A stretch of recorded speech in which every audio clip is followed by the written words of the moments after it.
இன்றைக்கி நம்ம பிரெயின் மசாலா பண்ணுவோம். நான் இன்றைக்கி சண்டேனால போய் ரெண்டு மூளை கிடச்சிச்சு, அதனால் வாங்கிட்டு வந்தேன். இது ஆடோட மூளை. இது என்ன பண்ணேன்னா, ஒரு மூளையை 4 அப்படியே பீஸ் பண்ணிட்டேன். தேங்காய் எண்ணெய் தான் நான் ஊற்றுறேன். உங்களுக்கு பிடிச்ச எண்ணெய் ஊற்றிக்கோங்க, கடலெண்ணெய் நல்லெண்ணெய். வெங்காயம் மட்டும் போடுறேன், தக்காளிலாம் நான் சேர்க்கலை. தக்காளி சேர்த்து கூட தொக்கு பண்ணலாம், பட் ஆனால் நான் ரொம்ப அந்த மாதிரி வேண்டாம், ட்ரையாக பண்ணணும்னு இப்படி பண்ணியிருக்கேன். நல்லா 2 வெங்காயத்தை பொடியாக நறுக்கி வதக்கிக்கோங்க.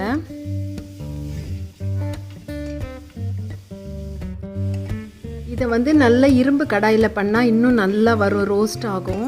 உப்பு போட்டிருக்கேன் கொஞ்சோண்டு இதில், வெங்காயம் வதங்கிறதுக்காக. மஞ்சத்தூள் போட்டுக்கோங்க. ஆட்டிலோடைய எல்லா பாகமுமே உடம்புக்கு நல்லது.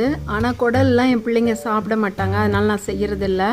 பட் கால், அந்த போனோட அந்த சூப்பு, பிராத் எல்லாமே உடம்புக்கு நல்லது.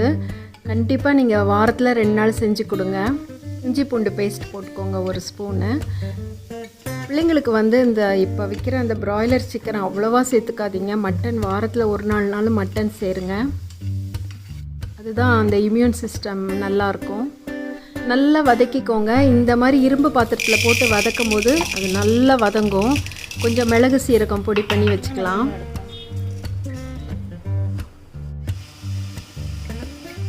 இது அப்பப்போ நான் கொஞ்சம் பொடி பண்ணி குட்டி பாட்டிலில் போட்டு வச்சுருவேன். ஏன்னா முட்டைக்கு எதுக்காக தேவைன்னா எடுத்து போட்டுக்கலாம். கொஞ்சம் சில்லி பவுட்ரு, அதனால தான் கம்மியாக சில்லி பவுட்ரு போடுறேன். கொஞ்சோண்டு கரம் மசாலா, அப்புறம் தனியாத்தூள் 1 ஸ்பூன், அவ்வளோதான். ஏன்னா நான் எல்லாமே கொஞ்சம் போடுறது எதுக்குன்னா, அப்படியே ட்ரையாக ரோஸ்ட் மாதிரி இருக்கட்டும்னு சொல்லிவிட்டு.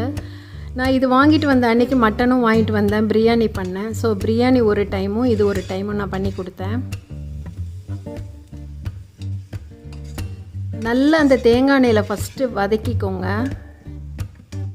கருவேப்பிலை, நல்லா கருவேப்பிலை போட்டு தேவைக்கு கொஞ்சம் தண்ணி ஊற்றினா போதும். அந்த மசாலா அந்த எண்ணெயிலே வதங்கினா அது ஒரு டேஸ்ட்டு தான்.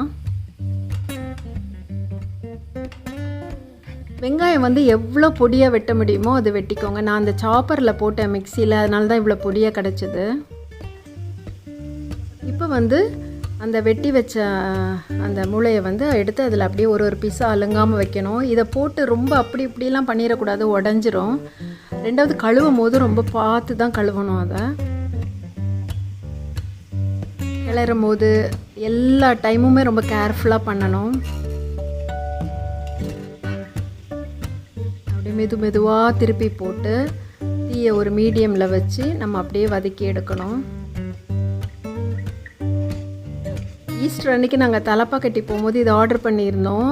ஒன்று அந்த வேலை கடையில் இது நம்மளுக்கு வீட்டில் வாங்கி அப்படியே ஒரு மூளை 120. இது நான் 2 வாங்கிட்டு வந்தேன். வீட்டில் பிள்ளைங்க நல்லா திருப்தியாக சாப்பிட்டாங்க.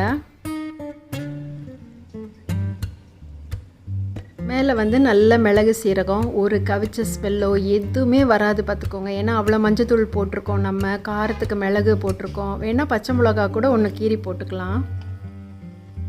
இதை தக்காளி போட்டும் பண்ணலாம்.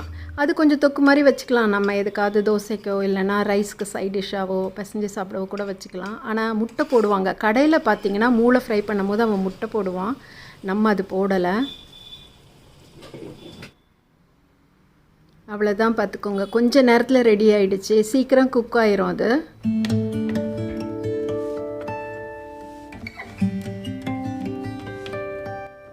சூப்பரான மூளை ஃப்ரை ரெடி. இதை நீங்கள் வீட்டில் ட்ரை பண்ணி பாருங்கள், ரொம்ப நல்லாயிருக்கும் சாப்பிட்றதுக்கு.